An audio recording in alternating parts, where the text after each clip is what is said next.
Imaginez un endroit où la mer est plus bleue que le ciel, où d'anciens volcans endormis ont laissé place à de denses forêts tropicales, et où des plages paradisiaques cohabitent avec un mélange vibrant de cultures, de langues et de religions.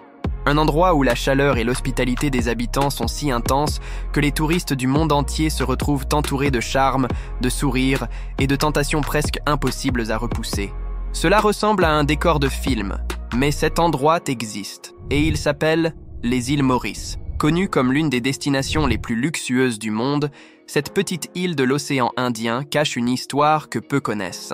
Derrière les complexes hôteliers 5 étoiles et les cocktails tropicaux, il y a un peuple qui lutte chaque jour pour survivre au milieu de profondes inégalités, de traumatismes coloniaux et de promesses brisées.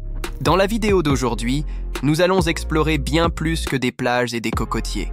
Nous allons révéler la face cachée des îles Maurice, sa culture vibrante, ses contradictions sociales, ses charmes humains et les secrets qui font de cette île non seulement une destination, mais aussi une expérience capable de changer la manière dont vous voyez le monde. Mais avant de commencer, laissez un like et abonnez-vous à la chaîne. Cela ne coûte rien et me motive à continuer à vous proposer du contenu incroyable. Numéro 1. Géographie. Situé au milieu de l'océan Indien, l'archipel mauricien est comme un joyau rare, perdu au milieu d'eau bleu turquoise. Pour donner une idée de son isolement paradisiaque, le pays le plus proche est Madagascar, et même ainsi, il se trouve à près de 900 km de distance. C'est comme si la nature avait sculpté cet endroit à la main avec un soin particulier, combinant des plages de sable fin, des récifs coralliens dessinant la côte et un intérieur au paysage surprenant. Le centre de l'île est dominé par d'anciennes formations volcaniques, recouvertes de forêts tropicales et de plantations de canne à sucre qui s'étendent à perte de vue. Sa position stratégique a jadis été convoitée par les empires coloniaux, les pirates et les commerçants. Aujourd'hui, elle attire un autre type de conquête, des touristes fortunés qui débarquent à la recherche de luxe, de repos et de décors dignes du cinéma. Numéro 2. Population. Les îles Maurice constituent, sans exagération, l'une des sociétés les plus métissées de la planète. Ici, Indiens, Africains, Chinois, Arabes et Européens vivent côte à côte, formant l'un des mosaïques culturelles les plus uniques du monde. C'est un véritable puzzle ethno-culturel où chaque pièce a sa propre histoire et où toutes s'assemblent de manière étonnamment harmonieuse. Et ce mélange est aussi visible que le ciel bleu. Turbans hindous, voiles musulmans, vêtements africains colorés, églises aux côtés de mosquées et temples au milieu de la forêt. C'est comme marcher à travers plusieurs pays différents sans quitter la même rue. Plus de la moitié de la population est d'origine indienne, descendante de travailleurs amenés durant la période coloniale britannique. L'hindouisme est la religion prédominante, ce qui fait de Maurice le seul pays africain dont le calendrier officiel suit les fêtes hindous. Mais ce qui est curieux, c'est que, bien que majoritaires, les hindous cohabitent de manière relativement pacifique avec les musulmans, les chrétiens, les bouddhistes et les adeptes des croyances africaines traditionnelles. Dans les rues, il est courant d'entendre un mélange de langues. L'anglais est la langue officielle, mais le français domine les médias et les documents, tandis que le créole mauricien, une langue née du mélange entre le français, l'africain et un peu de tout, est ce qui relie vraiment les gens au quotidien. Cette diversité n'est pas seulement culturelle, elle stimule aussi les sens. Pour de nombreux touristes, la beauté exotique de la population locale est presque hypnotisante. Des femmes aux traits indiens et africains, à la peau dorée par le soleil et au sourire captivant, aux yeux expressifs, aux accents séduisants et aux gestes chaleureux. Il n'est pas rare que des visiteurs tombent amoureux ou croient l'être après seulement quelques jours sur l'île. Et ce magnétisme humain fait partie de ce qui rend Maurice si spécial et si imprévisible. Numéro 3. Histoire. Avant de devenir un paradis du luxe et du tourisme, les îles Maurice ont été le théâtre de l'un des chapitres les plus sombres de l'histoire humaine, l'esclavage. Découverte par les Portugais en 1505, l'île est restée inhabitée pendant longtemps, jusqu'à ce que les Hollandais soient les premiers à la coloniser au XVIIe siècle. Ils l'ont baptisée Maurits, en l'honneur du prince hollandais Maurice de Nassau. Cependant, leur occupation a été marquée par des difficultés et des abandons. Ce n'est qu'avec l'arrivée des Français en 1715 que l'exploitation de l'île s'est intensifiée. Sous la domination française, en particulier à partir du XVIIIe siècle, des milliers d'Africains furent arrachés à leurs terres et amenés de force à Maurice. Ils étaient contraints de travailler dans les plantations de canne à sucre sous des châtiments cruels, la faim et une déshumanisation totale. Leurs vies étaient recontrôlées, leurs corps exploités, leurs identités effacées. Pour les propriétaires terriens, ils n'étaient que des outils, jetables, remplaçables, silencieux. En 1810, pendant les guerres napoléoniennes, l'île fut prise par les Britanniques, qui conservèrent le système de production basé sur la canne à sucre et officialisèrent le contrôle du territoire en 1814 par le traité de Paris. La domination britannique dura plus de 150 ans et porta également le poids de l'exploitation. Même après l'abolition de l'esclavage, en 1835, la souffrance ne prit pas fin. Les Britanniques remplacèrent les Africains par des travailleurs sous contrat venus d'Inde, dans un système appelé « indentured labor ». Il s'agissait de contrats trompeurs qui, dans la pratique, frôlaient l'esclavage déguisé. Ces travailleurs recevaient très peu, vivaient dans des conditions précaires et étaient soumis à des règles strictes et à un contrôle absolu.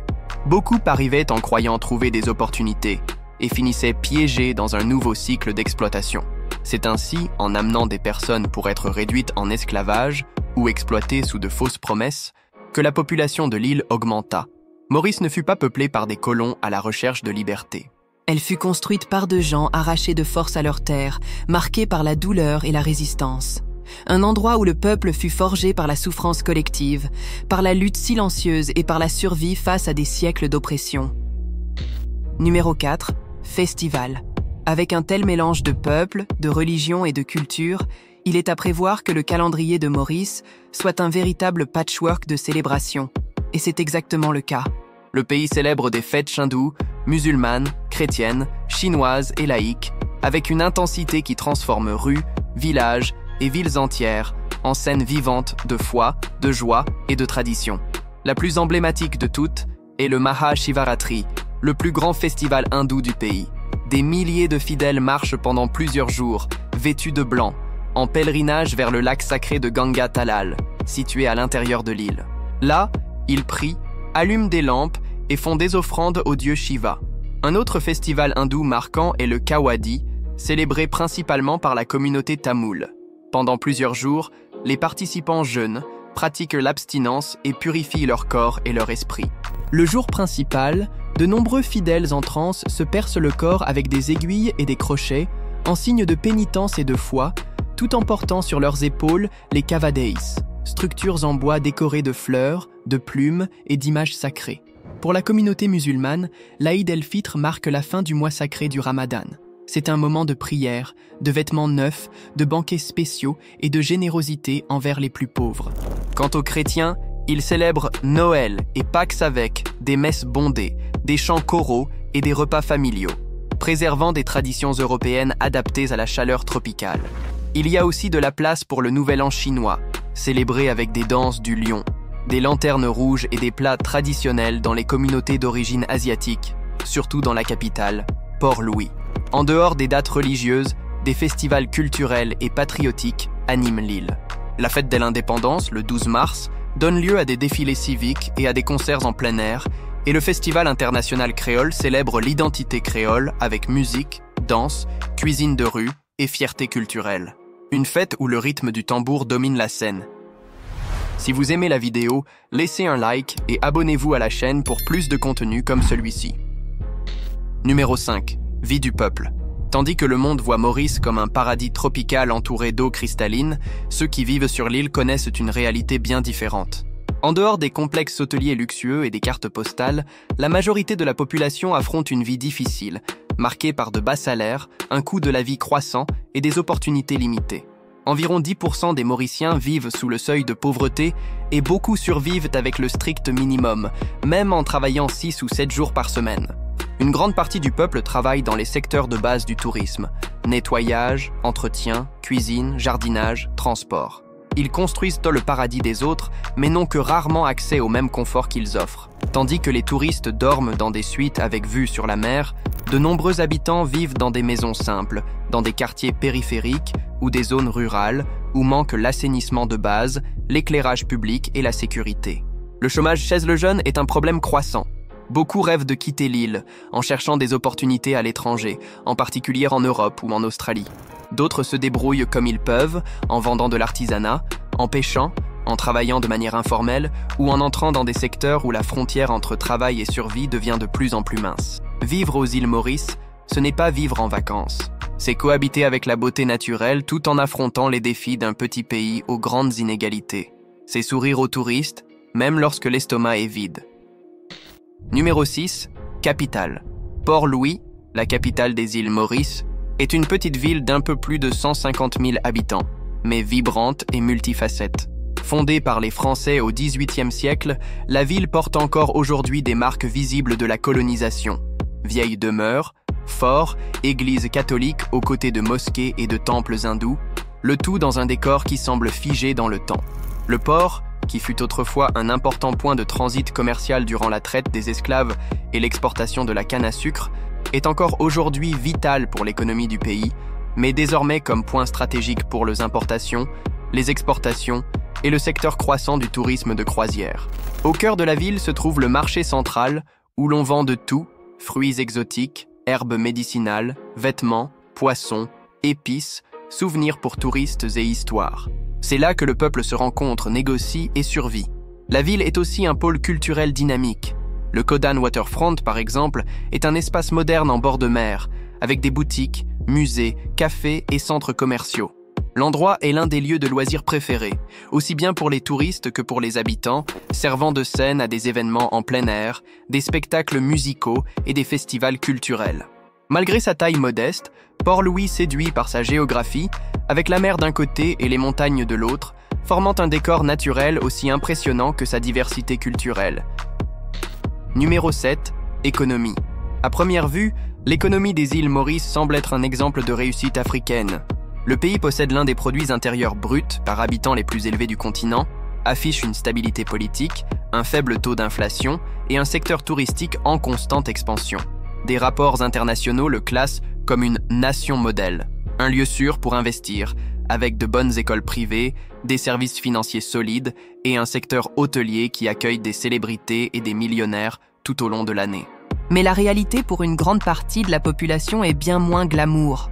La richesse est concentrée entre les mains d'une minorité, des entrepreneurs venus de l'étranger pour faire de l'argent sur l'île, tandis que la population locale survit avec de bas salaires et un coût de la vie de plus en plus élevé.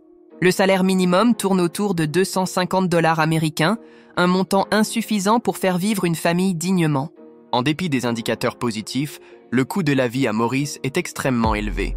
La plupart des produits sont importés, ce qui renchérit tout, du riz jusqu'au gaz de cuisine, des articles de base qui pèsent lourd dans le budget du travailleur moyen.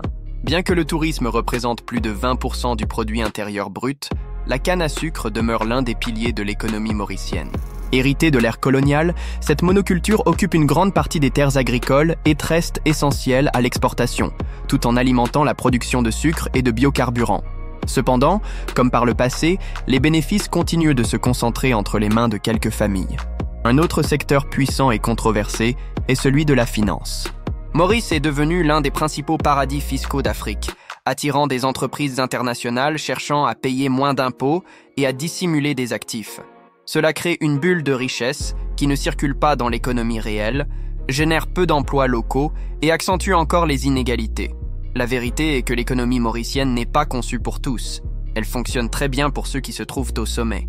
Le paradis existe, mais ses fruits restent entre les mains de quelques-uns. Numéro 8. Cuisine. S'il y a une manière de comprendre l'âme des îles Maurice, c'est bien par la nourriture.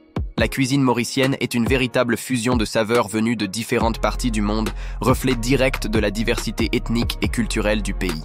Le plat le plus populaire et symbole de la gastronomie locale est le dol pourri, un type de pain indien garni de lentilles écrasées servi avec du curry et des sauces épicées.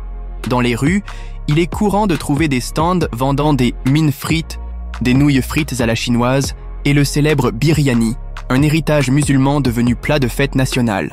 Dans les restaurants, ce mélange gagne en sophistication. Fruits de mer frais aux épices indiennes, poissons grillés aux herbes tropicales, plats créoles au lait de coco et aux piments exotiques. Le tout préparé avec des ingrédients locaux tels que la mangue verte, le tamarin, le gingembre, l'ail, la coriandre et les poivrons. Les desserts séduisent également, notamment le napolitane, un biscuit fourré à la confiture et recouvert de glaçage rose, les gâteaux de riz, les fruits tropicaux frais et des boissons sucrées comme l'halouda, une sorte de milkshake avec des graines de basilic, du lait et du sirop de vanille. Pour ceux qui aiment goûter à de multiples influences en un seul repas, les îles Maurice sont un véritable paradis gastronomique, où chaque bouchée raconte une histoire de migration, de mélange et d'identité. Numéro 9. Sites touristiques. Les îles Maurice sont mondialement connues pour leurs plages parfaites, des bandes de sable blanc baignées par une mer bleu turquoise, protégées par des récifs coralliens formant des piscines naturelles aux eaux chaudes et cristallines. Mais ce que peu imaginent, c'est que le véritable spectacle de l'île va bien au-delà du littoral.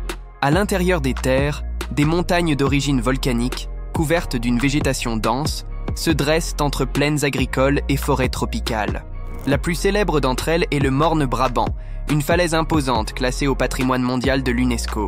À proximité, la cascade de Chamarel chute d'une hauteur de près de 100 mètres, entourée d'une végétation tropicale luxuriante. Pour les amateurs de nature sauvage, le parc national des gorges de la Rivière Noire offre des sentiers, des cascades, des belvédères et l'une des dernières forêts indigènes du pays. On peut y apercevoir des oiseaux rares, comme le cresserelle de Maurice, et des plantes endémiques qui n'existent qu'ici. Et bien sûr, le tourisme nautique est l'un des atouts majeurs de l'île. Plongée dans les récifs coralliens, excursions en catamaran, nage avec les dauphins et visites d'îlots inhabités font partie du programme des voyageurs les plus aventureux. En résumé, les îles Maurice sont sans aucun doute l'une des destinations les plus surprenantes de la planète. Un lieu où la nature semble avoir peaufiné chaque détail. Plages à couper le souffle, montagnes verdoyantes, eau cristalline et couchers de soleil dignes de tableaux. Mais ce qui rend vraiment cette île inoubliable ne se trouve pas seulement dans ses paysages. Cela réside dans ses habitants, dans ses histoires, dans les contrastes qui vibrent à chaque coin de rue. Si ce paradis plein de contrastes vous a charmé, dites-nous ce qui vous a le plus marqué. Si vous êtes arrivé jusqu'à la fin de cette vidéo, laissez un like et abonnez-vous à la chaîne. Cela m'encourage à continuer à vous apporter plus de contenu. À la prochaine vidéo.